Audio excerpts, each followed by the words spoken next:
শেখ হাসিনাকে আমরা বলতে চাই, অনতিবিলম্বে এই দেশ বিক্রির চুক্তি বাতিল করতে হবে, অন্যথায় গণ অধিকার পরিষদের নেতৃত্বে ওই গণভবন ঘেরাও কর্মসূচি দেওয়া হবে। আমরা বলেছিলাম দিল্লি না ঢাকা, ঢাকা ঢাকা, এই স্লোগানে ঢাকা রাজপথ উত্তোলিত হয়েছিল। প্রয়োজনে রক্ত দিব, জীবন দিব, ৩০ লক্ষ শহীদ যেভাবে বুকের তাজা রক্ত রাজপথে ঢেলে দিয়েছিল, গণ অধিকার পরিষদের তরুণ নেতৃবৃন্দ প্রয়োজনে শহীদ হবে, তবু বাংলাদেশকে মোদির হাতে তুলে দিবে না। শেখ হাসিনা এইবার ভারতে গিয়ে দেশ বিক্রির চুক্তি করে এসেছে, অথচ তিনি সাংবাদিক সম্মেলন করে বলছেন কোথায় দেশ বিক্রি করলাম। আপনি যখন বাংলাদেশের বুকের উপর দিয়ে ভারতীয় ব্যবস্থাপনায় ভারতীয় ট্রেন চলবে, আর আপনি বলেন আপনি দেশ দেন নাই, বিক্রি করেন নাই। আমরা এর আগে দেখেছি বাংলাদেশ থেকে ট্রেন কলকাতায় যায়, কলকাতা থেকে বাংলাদেশে আসে, কিন্তু যখন কলকাতার মধ্যে বা ভারতের মধ্যে প্রবেশ করে তখন যাওয়ার সাথে সাথে ড্রাইভার চেঞ্জ হয়ে যায়, ব্যবস্থাপনা চেঞ্জ হয়ে যায়। কিন্তু এখন যেটি করা হয়েছে, এখন দিল্লির ব্যবস্থাপনায় বাংলাদেশের বুকের উপর দিয়ে ট্রেন চলবে, ড্রাইভার থাকবে দিল্লির, সবকিছু মনিটরিং করবে দিল্লি। এটি কি মেনে নেওয়া যায় বন্ধুগণ? এটি হলো দেশ বিক্রির চুক্তি। শেখ হাসিনাকে আমরা বলতে চাই, অনতিবিলম্বে এই দেশ বিক্রির চুক্তি বাতিল করতে হবে, অন্যথায় গণ অধিকার পরিষদের নেতৃত্বে ওই গণভবন ঘেরাও কর্মসূচি দেওয়া হবে। সংগ্রামী সাথী বন্ধুগণ, আপনারা জানেন এখানে তরুণ সাংবাদিক বন্ধুরা রয়েছে।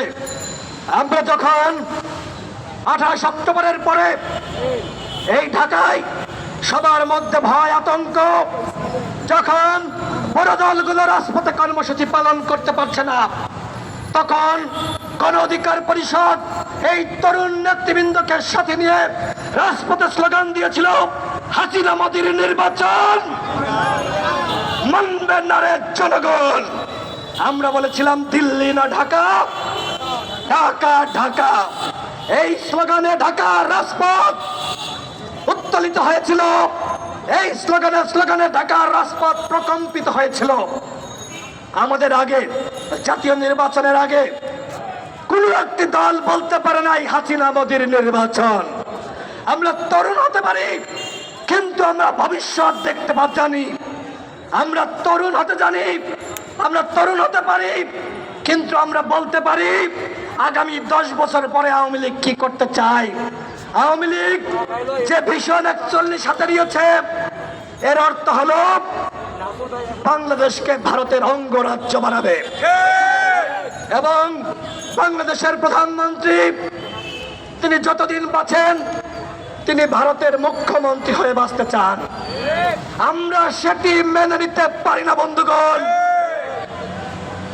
যে 10টি চুক্তি এবং সমঝোতা স্মারক স্বাক্ষরিত হয়েছে, এখানে বাংলাদেশ কিছু পায় নাই, বাংলাদেশকে কিছু দেয় নাই। কারণ এই যে 8 সালে যে নির্বাচন হয়েছে, 14 সালে যে নির্বাচন হয়েছে, 18 সালে যে নির্বাচন হয়েছে, 24 সালে যে নির্বাচন হয়েছে, এই 4টি নির্বাচন ভারতের সহযোগিতায় হয়েছে বন্ধুগণ। এবং প্রত্যেকটি নির্বাচনে আওয়ামী লীগ ভারতের কাছে নাকে খাত দিয়ে বলেছে, তোমরা যা চাও তোমাদেরকে তাই দেওয়া হবে, বিনিময়ে আমাদেরকে ক্ষমতা দাও। এই ক্ষমতার ভিক্ষা নিয়ে আজকে আওয়ামী লীগ ক্ষমতায় রয়েছে। আজকে আওয়ামী লীগ এই জনগণকে পরোয়া করে না। আওয়ামী লীগ শুধুমাত্র মোদিকে নমনম করতে জানে। ভারতের যখন যে সরকার ক্ষমতায় আসে, তাদেরকে হাত জোর করে নমনীয় করতে জানে।